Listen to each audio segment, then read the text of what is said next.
Have you ever found yourself drawn to people who, in the end, only seem to cause you pain? It's a confusing and frustrating cycle. You might see the red flags, you might even know it's not healthy. But there's a pull, an almost magnetic force that keeps you connected, and when you try to leave, you're flooded with guilt, as if you're doing something wrong.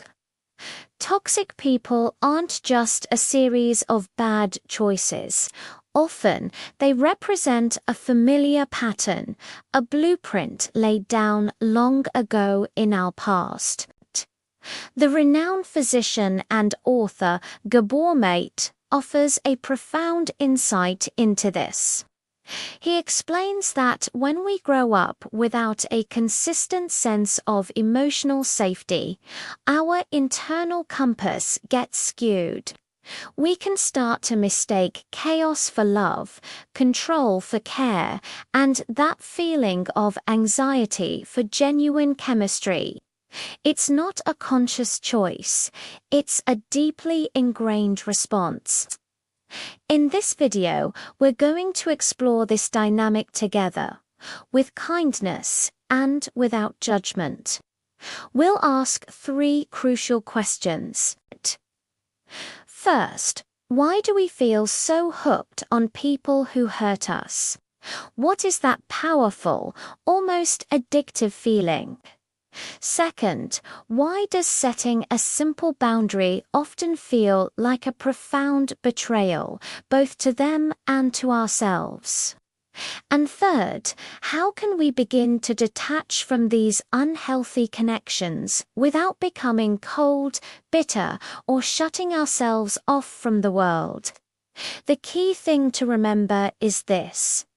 You did not choose a toxic connection because you are broken or because you enjoy being hurt. You chose it because your nervous system recognized something familiar. But healing, true healing, begins the moment you can finally say to yourself, familiar is not the same as safe. Let's begin this journey of understanding and reclaiming our peace. So, why do we get hooked? The answer often lies in our early attachment experiences. As children, our brains are wired for connection. We need it to survive. If our primary caregivers were inconsistent, emotionally unavailable, or even chaotic, our young minds learn to adapt. We learn that love is something you have to fight for, that attention is scarce, and that a state of anxiety is the price of admission for connection. This creates what's known as an intermittent reinforcement schedule. Think of a slot machine. You don't win every time, but the occasional unpredictable payout keeps you pulling the lever. In relationships, this looks like a cycle of intense connection followed by sudden withdrawal or moments of kindness mixed with criticism. This unpredictability creates a powerful chemical bond in our brain. The highs feel incredibly high because the lows are so low. We get a rush of dopamine and adrenaline, not from a stable, loving connection, but from the chase, from the temporary relief of winning back their affection. We're not addicted to the person. We're addicted to the roller coaster of emotion they provide, because that roller coaster feels like home. It's what our nervous system learned to equate with love. Untangling this requires us to see the pattern for what it is. Not a sign of deep, passionate love, but a trauma response playing out in real time. Now, let's talk about boundaries and why they can feel so terrifyingly wrong. For someone who grew up in an environment where their needs were secondary, or where expressing a no lead to punishment, guilt, or the withdrawal of love, setting a boundary in adulthood can feel like an act of rebellion. It triggers a deep-seated fear of abandonment. Your internal alarm system, wired from childhood, screams, warning. You will be rejected. You will be left alone.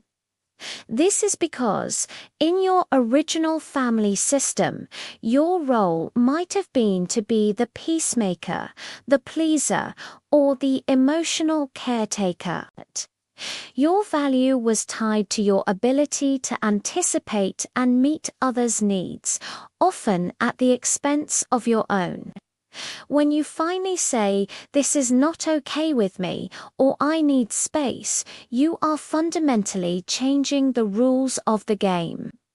The other person may react with anger, manipulation, or play the victim, which only confirms your deepest fear, that your needs are a burden and that standing up for yourself will cost you the relationship. It feels like betrayal because you are, in a sense, betraying the old role you were taught to play. But what you're actually doing is choosing to be loyal to yourself for the first time.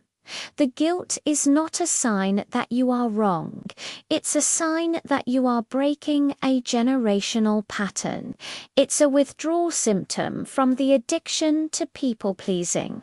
So, how do we detach? How do we let go without hardening our hearts? This is perhaps the most delicate part of the healing process. Detachment is not about becoming cold, unfeeling, or bitter. It's not about building walls so high that no one can ever get in again. True, healthy detachment is an act of profound love for yourself. It's about creating emotional space. It means learning to observe your feelings and the other person's behavior without getting swept away by them. It's recognizing that you cannot control how they think, feel, or act. You can only control your response. This process starts small. It might begin with journaling, writing down your feelings without judgment, just to get them out of your head and onto paper. This creates a tiny bit of distance. Then, it might involve spending more time in nature, allowing the quiet and the calm to regulate your nervous system. Notice the feeling of the sun on your skin, the sound of the wind. These are real, tangible things that can ground you in the present moment when your mind is spinning with anxiety about the relationship. Breathing is a powerful tool. When you feel that hook, that pull to engage in the old, painful dance, stop. Take a slow, deep breath in and an even slower breath out. This simple act sends a signal to your nervous system that you are safe, right here, right now. Detachment is realizing that their chaos does not have to be your chaos. You can love someone from a distance. You can wish them well while also protecting your own peace. It's about moving from a state of frantic reaction to one of calm, centered observation. It's choosing your well-being, not out of spite, but out of a newfound respect for your own life and your own journey. As you walk this path, you'll begin to notice a shift. The initial storm of guilt and anxiety will start to calm, and in its place, a quiet strength will emerge. You'll find that you are more than the roles you were taught to play. You are not just a caretaker, a fixer, or a peacemaker. You are a whole person with your own needs, dreams, and desires. Healing from these patterns is not about erasing the past. The scars are part of your story, and they are a testament to your resilience. It's about integrating the lessons of the past so they no longer control your future. It's about learning to parent your own inner child, giving yourself the safety, validation, and unconditional love you may not have received. You start to find joy in your own company. You discover that solitude is not the same as loneliness. It can be a beautiful space for self-discovery and peace. The chemistry you once felt in chaotic relationships will start to feel less like excitement and more like a warning bell. Instead, you'll begin to be attracted to a different kind of energy, consistency, kindness, respect, and calm. This is the sign that your nervous system is recalibrating. It's learning a new definition of love, one that is rooted in safety and mutual care. This is the ultimate freedom. It's as the moment you realize that the most important relationship you will ever have is the one you have with yourself. You are the one you've been waiting for. Thank you for joining me in this quiet reflection.